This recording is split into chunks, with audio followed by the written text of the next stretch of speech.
چچی کے ساتھ بڑا پیار فرمایا کرتے تھے، بڑی محبت فرماتے تھے، یہاں تک کہ میرے کریم آقا صلی اللہ علیہ وسلم اپنی چچی جان کی گود میں سر رکھ کر آپ آرام فرماتے، اور حضرت ام الفضل آپ کی زلف مبارک میں ہاتھ پھیرتی جیسے کہ ایک چھوٹے بچے کو سلایا جاتا ہے، میرے کریم کو آپ کی چچی جان ایسے سلایا کرتی۔ توجہ ہے؟ ذرا ایک مرتبہ سبحان اللہ کہیں۔ میرے عزیزان گرامی، اللہ رب العزت دی پاک پلند بارگاہ دے وچ آن والے ہو، میرے حسنین کریمین کا ذکر سننے والے ہو، میرے کریم آقا صلی اللہ علیہ وسلم دی بارگاہ دے وچ آن والے ہو، میرے لجپال کریم حسین دی ولادت با سعادت دا وقت قریب ہے۔ آپ دی چچی جان میرے کریم دی چچی جان ام الفضل نے رات نو خواب دیکھا۔ کیا خواب دیکھتی ہے کہ میں نے رات کو خواب کی حالت میں میرے کریم آقا صلی اللہ علیہ وسلم دے جسم مبارک سے ایک جسم کا ٹکڑا گر کر میری گود کے اندر آ جاتا ہے۔ حضرت ام الفضل ڈر جاتی ہے، خوف زدہ ہو جاتی ہے، جب اٹھتی ہے دیکھتی ہے کہ میرے جسم پر پسینہ ہی پسینہ ہے کہ میں نے کیا خواب دیکھ لیا ہے۔ حسین کا ذکر سننے والوں، میرے لجپال کریم دی چچی جان،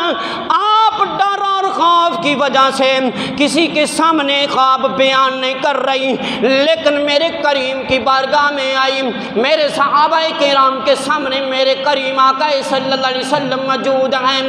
میری چچی جان نے میرے کریم آقا صلی اللہ علیہ وسلم دے سامنے جس وقت ذکر فرمایا، یا رسول اللہ صلی اللہ علیہ وسلم میں نے ایک خواب دیکھا ہے لیکن خواب سنانے والا نہیں ہے۔ میرے کریم نے ارشاد فرمایا ذرا سنا تو صحیح، تو نے خواب کیا دیکھا ہے؟ حسنین کریمین کے نانا جان بولے، آپ نے فرمایا کہ یار بتا تو صحیح، اے میری چچی جان بتا تو صحیح کہ تو نے خواب کیا دیکھا ہے؟ ام الفضل فرماتی ہیں کہ میں خواب نہیں سنا سکتی کیونکہ میں نے اتنا ڈرانا خواب دیکھا ہے، میں خود کانپ رہی ہوں، ڈر رہی ہوں۔ میرے کریم کے بار بار اصرار کرنے پر سیدہ خاتون جنت کے والد گرامی میرے کریم آقا صلی اللہ علیہ وسلم کے بار بار اصرار کرنے پر ام الفضل ڈرتے ہوئے آپ نے خواب سنایا، اور خواب سناتے ہوئے ڈر بھی رہی ہے۔ یا رسول اللہ صلی اللہ علیہ وسلم میں رات کو سوئی ہوئی تھی،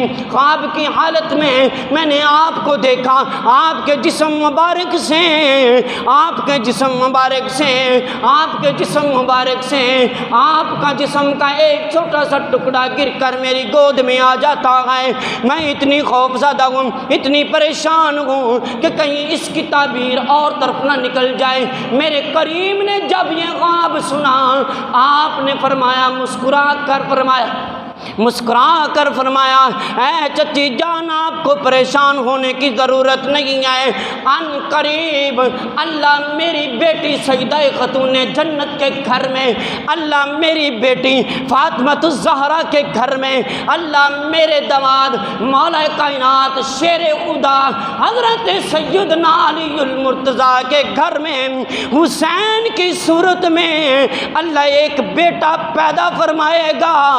اور اس کی پیدائش کے وقت اللہ سب سے پہلے تیری گود میں رکھے گا۔